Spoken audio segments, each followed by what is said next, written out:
Hi, welcome to competitive aspirants. Andhra Pradesh నిరుద్యోగులు నిజం చెప్పాలంటే అయోమయమైన స్థితిలోనే ఉండిపోయారండి. ఏపీ కానిస్టేబుల్ నోటిఫికేషన్ 2022 నవంబర్లో వచ్చిందండి. ప్రిలిమ్స్ పెట్టారు, మెయిన్స్ ఈవెంట్స్ కండక్ట్ చేశారు, మెయిన్స్ జరగలేదు. అయితే ప్రిలిమ్స్ క్వాలిఫై అయిన వాళ్ళు నిరుద్యోగులే, ప్రిలిమ్స్ క్వాలిఫై కాని వాళ్ళు కూడా నిరుద్యోగుల కిందేనండి. అంటే వాళ్ళు క్వాలిఫై కాలేదని మనం నిరుద్యోగుల కింద తీసేయలేం కదా. వాళ్ళు నిరుద్యోగులే, వీళ్ళు నిరుద్యోగులే.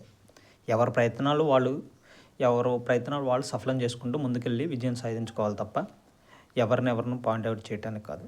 అయితే ఏపీ కానిస్టేబుల్ పరిస్థితి అసలు ఎంత దుర్భరమైన స్థితిలో ఉందంటే, అసలు ఈ నోటిఫికేషను ఎప్పుడు క్లియర్ అయ్యిద్ది, అసలు జాబులు ఎప్పుడు ఇస్తారు, ఇప్పటికే 2 years సర్వీస్ అయ్యి ఒకవేళ జాబ్ వస్తే 2 years సర్వీస్ అయ్యి కంప్లీట్ అయ్యేవాళ్ళం అని చాలామంది చాలా విధాలుగా ఎవరో వాళ్ళు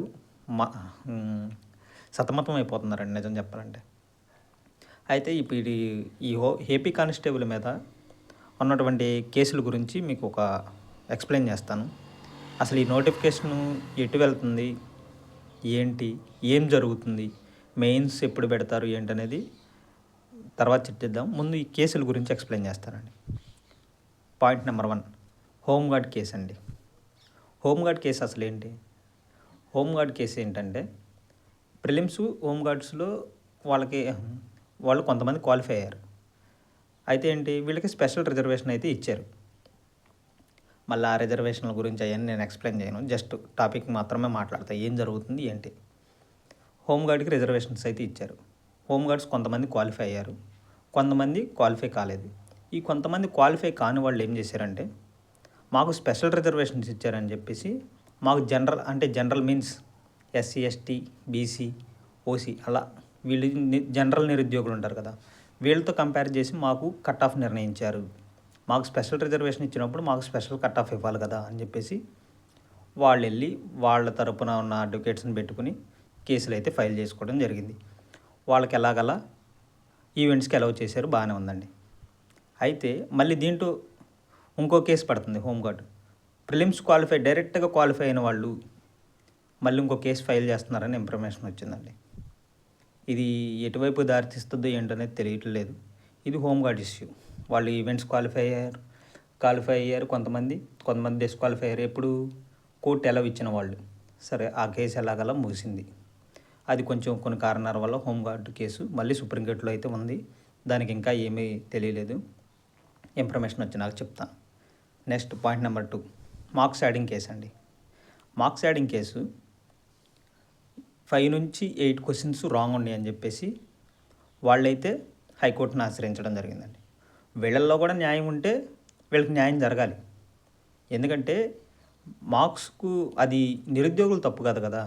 వాళ్ళలో నిజాయితీ మీన్స్ అంటే క్వశ్చన్లో రాంగ్ ఉంటే వాళ్ళకి న్యాయం జరగాలి. వీళ్ళు అనుకున్న పాయింట్ ఆఫ్ వ్యూలో వీళ్ళకి న్యాయం జరగాలని కోరుకుంటున్నాను. ఎందుకంటే వీళ్ళు నిరుద్యోగులే, వీళ్ళు ఎన్నో ప్రాబ్లమ్స్ ఫేస్ చేస్తూ ఉంటారు. ఇప్పటికీ నాకు తెలిసి చాలా ఖర్చు పెట్టాము బ్రదర్ మేము అని చెప్తున్నారు. సరే, వీళ్ళ కేసులు డివిజన్ బెంచ్లో ఉన్నాయి.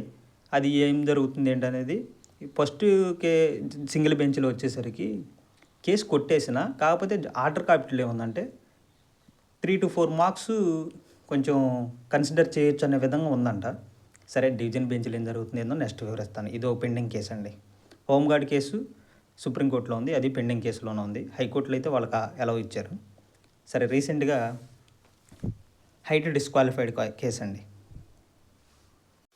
ఈ హైట్ డిస్క్వాలిఫైడ్ కేసు ఏంటంటే, లాస్ట్ టైం అంటే ప్రీవియస్ నోటిఫికేషన్లో మేము హైట్స్ సరిపోయాము, ఇప్పుడు మేము హైట్ ఎందుకు సరిపోలేదని చెప్పేసి వీళ్ళు హైకోర్టును ఆశ్రయించడం జరిగిందండి.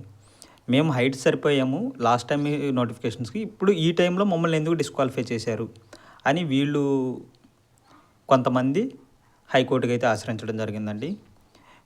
వాళ్ళల్లో న్యాయం ఉందో లేదో వాళ్ళు నిర్ణయించుకుంటారు, మనం చెప్పాల్సిందంత పెద్దవాళ్ళం కాదు.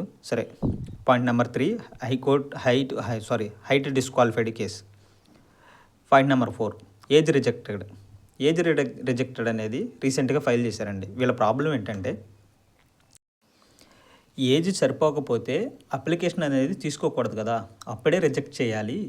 మేము ప్రిలిమ్స్ రాసేసిన తర్వాత క్వాలిఫై అయ్యి ఈవెంట్స్కి వెళ్ళినప్పుడు మమ్మల్ని రిజెక్ట్ చేశారు అనే పాయింట్ ఆఫ్ వ్యూలో వీళ్ళు హైకోర్టును ఆశ్రయించడం జరిగింది. దీని మీద 3 రిట్ పిటిషన్స్ అయితే నమోదైనాయండి.